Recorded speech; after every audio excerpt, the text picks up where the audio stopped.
안녕하세요. 정치를 품격 있게 풀어드리는 정치클래스TV의 심상만입니다. 오늘은 부산 침수 소식과 자연재해와 전염병으로 인해서 중국, 일본, 미국의 지도자들이 흔들리고 있는 상황을 이야기해 보겠습니다.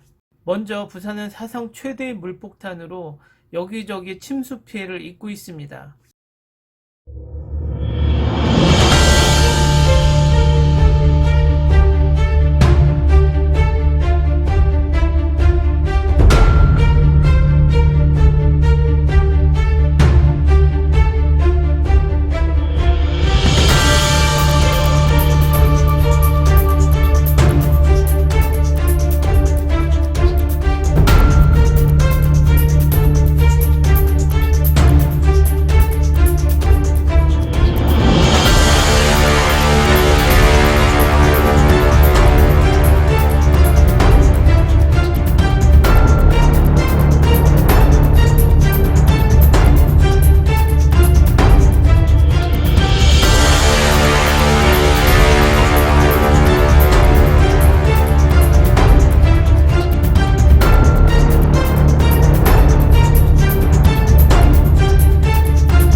부산이 이번 피해가 큰 이유는 큰 비와 바닷물이 높아지는 만조가 겹쳐서 피해가 커졌다고 합니다. 부디 더 큰 피해가 없기를 바라봅니다. 중국은 세계 최대 댐인 샨샤댐이 위성사진상으로 휘어졌다라는 제보가 잇따라서 중국 국민들이 바짝 긴장을 하고 있고, 코로나 사태에도 흔들리지 않았던 시진핑이 이 사태로 입지가 흔들리고 있다라는 소식이 잇따르고 있습니다.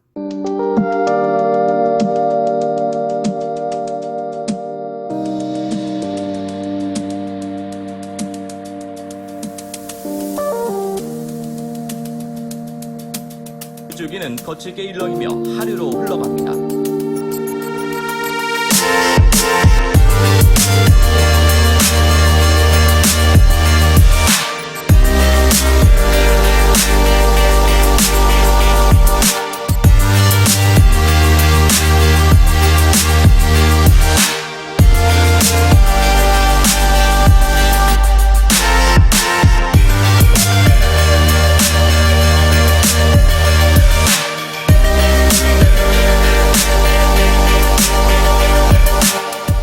만약 이 샨샤댐이 붕괴됐을 경우에 중국의 GDP 40%가 날아가고 6억 명의 이재민이 발생한다라는 통계가 나와서 중국인들의 마음이 요동치지 않는 것이 더 이상한 것이죠. 일본은 코로나 확산이 연일 계속되고 있는 가운데 아베는 그 와중에 여행을 장려하는 고투 캠페인을 계속 밀어붙여서 여론이 악화되고 있는 가운데 全国に広がっている中でいよいよ来週の水曜日から GoTo キャンペーンが始まります。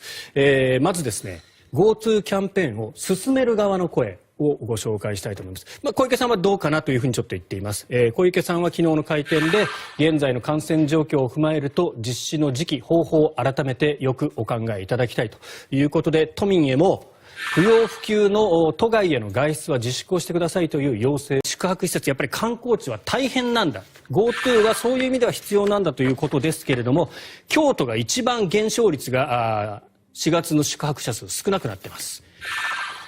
前の年に比べて 92% 減。次に少なくなっているのが沖縄です。88% 前の年に比べて減ってます。日本全国の客室稼働率が4月は8割減、5月は9割減。瀕死の状況になっているのはこれは間違いない。この GoTo 事業の閣議決定は感染が収束したらってなってるんですよ。はい。で、昨日国会でそういうやり取りがありましたけど、馬渕さんがね、その質問してました。じゃあ、収束したっていうふうに思ってるんですかっていう。はい。してないでしょ、収束。まあ、してないですね。これを収束してますっていう人が一体どれぐらいいるんでしょう、この日本。지난 규슈 구마모토 홍수에 이어서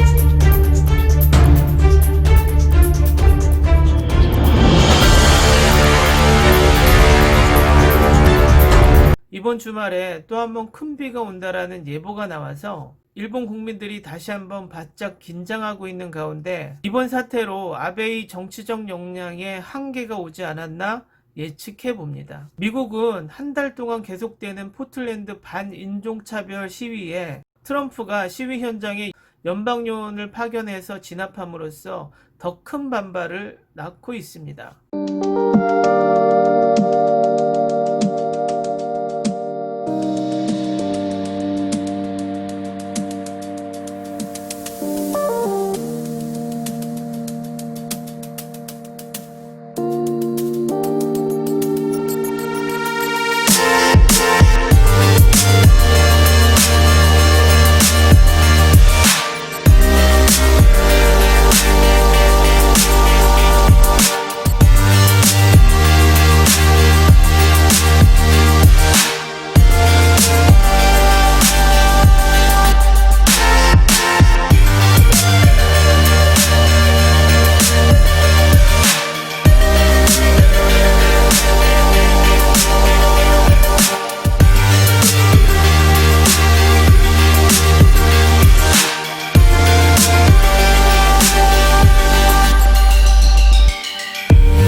코로나 대처 실패, 인권 탄압이라는 오명을 쓰고 있어서 트럼프의 재선에 빨간불이 켜지고 있습니다. 지금 전 지구적으로 자연재해와 코로나 팬데믹 상황에서 모든 나라들의 리더들이 흔들리고 있어서 향후 국제정세의 혼란이 가중될 것 같습니다. 그리고 나라 안쪽의 혼란을 밖으로 해결하려는 모습이 계속 보여서 여기저기에서 국제 분쟁이 일어나서 혹 큰 사태로 번질까 우려되고 있습니다. 우리나라는 이런 국제 정세를 예의주시하고 잘 극복해 나가길 바라봅니다. 오늘은 여기까지 하겠습니다. 오늘도 생활 속 거리두기 꼭 실천합시다. 여러분의 구독과 좋아요는 저에게 큰 힘이 됩니다. 항상 시청해 주셔서 고맙습니다.